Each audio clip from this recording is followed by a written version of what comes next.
காசு பிரச்சனையே இல்லாமல் பணம் காசுக்கு குறைச்சலே இல்லாமல் எப்போவுமே செல்வ செழிப்போடு இருக்கக்கூடிய மார்வாடிகள் கிட்ட மட்டும் நிறைய காசு எப்போவுமே இருக்கிறதுக்கு காரணம் அவங்க ஸ்வஸ்தி குறியீடு பயன்படுத்துவாங்க.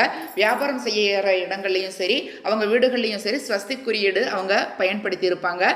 அது மஞ்சள் கொஞ்சம், அதுக்கப்புறமா சுண்ணாம்பு ரெண்டும் கலந்தீங்க அப்படின்னா அந்த சிகப்பு நிறத்தில் ஒரு கலர் வரும். அதை நீங்கள் ஸ்வஸ்திக்கா வரைஞ்சு நீங்கள் உங்கள் வீடுகளில் பூஜை அறையில் வச்சிங்க அப்படின்னாலே பணம் உங்களுக்கு குறையாமல் வந்துக்கிட்டே இருக்கும். அதுக்கப்புறமா மகாலட்சுமிக்கு ரொம்ப பிடிச்ச இனிப்பு பதார்த்தங்கள் அவங்க வீடுகளில் எப்போவுமே செய்வாங்க. அது பூஜை அறையிலையும் அவங்க வச்சு வழிபாடு செஞ்சுட்டு எல்லாருக்கும் கொடுப்பாங்க. அப்போ மகாலட்சுமிக்கு ரொம்ப சந்தோஷமாகி அவங்க வீட்டை விட்டு மகாலட்சுமி போகாத அளவுக்கு செல்வ செழிப்பு அவங்களுக்கு கொடுத்துக்கிட்டே இருப்பாங்க.